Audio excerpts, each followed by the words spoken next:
সাক্ষী তিনি। প্রসিকিউশন বলছে প্রায় 1 বছর ধরে খুঁজে পাওয়া যাচ্ছে না তাকে। আসামি পক্ষের দাবি 5 নভেম্বর সত্য সাক্ষ্য দিতে এলে ট্রাইব্যুনালের গেট থেকে আইন শৃঙ্খলা বাহিনী আটক করে তাকে।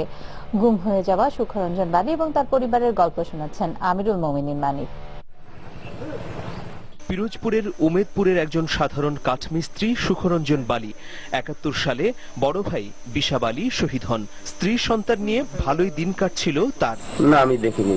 মানবতা বিরোধী অপরাধের অভিযোগে আটক মাওলানা দেলোয়ার হোসেন সাইদির বিপক্ষে জবানবন্দি দিতে সরকার সাক্ষী করে তাকে, কিন্তু ট্রাইব্যুনালে না আসায় পুলিশের কাছে তার দেয়া বক্তব্যকেই সাক্ষ্য হিসেবে নেয় আদালত। গত 4 নভেম্বর দিগন্তকে দেয়া এক সাক্ষাৎকারে সুখরঞ্জন বালী জানান আদালতে তিনি সত্য কথা বলতে চান। মিথ্যা কথা তারা বলার জন্য চেষ্টা করছে, আমি মিথ্যা তো বলতে পারবো না, সেই জন্য আনেনি।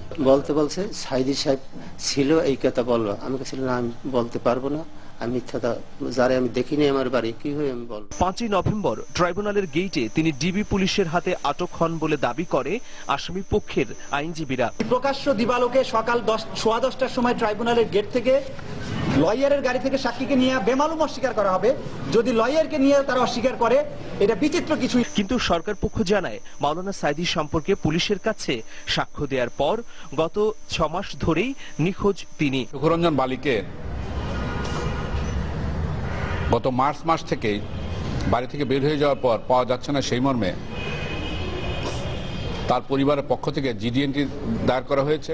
শোকে মাতম করছে সুখরঞ্জন বালীর স্ত্রী। তিনি বলছেন তার স্বামী সত্য সাক্ষ্য দিতে 3রা নভেম্বর ঢাকায় যান, এরপর আর ফিরে আসেননি। ঢাকা গেছে 3 তারিখ, এবার সোমবার গেছে বলে সাক্ষী দিতে। আমার স্বামী সত্য সাক্ষী দিতে গেছে 3 তারিখ, আগে যাইতে কইছে যায় না, এরপরে এই বাইলেও বলে ছেলে এবার 3 তারিখে সত্য সাক্ষী দিতে গেছে। ডিবি পুলিশের দরকারে যে আমি শুনি বাড়ি বইয়া।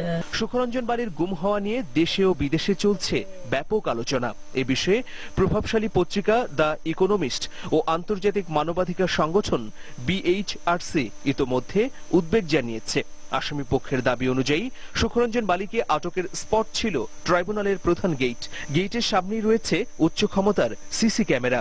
পরিবারের দাবি সুখরঞ্জন বালী কিভাবে গুম বা আটক হয়েছেন ওই সিসি ক্যামেরায় ধারণ করা ফুটেজ দেখলেই তা বোঝা যাবে। প্রসিকিউশন বা আসামি পক্ষ যাই বলুক না কেন, একজন জ্যান্ত মানুষ হারিয়ে যাবেন এটা মেনে নিতে পারছে না সুখরঞ্জনের পরিবার। সুখরঞ্জন বালী কি বলতে চেয়েছিলেন আদালতে তা অজানাই থেকে গেল। আমিরুল মোমিনীন মানিক, দিগন্ত টেলিভিশন।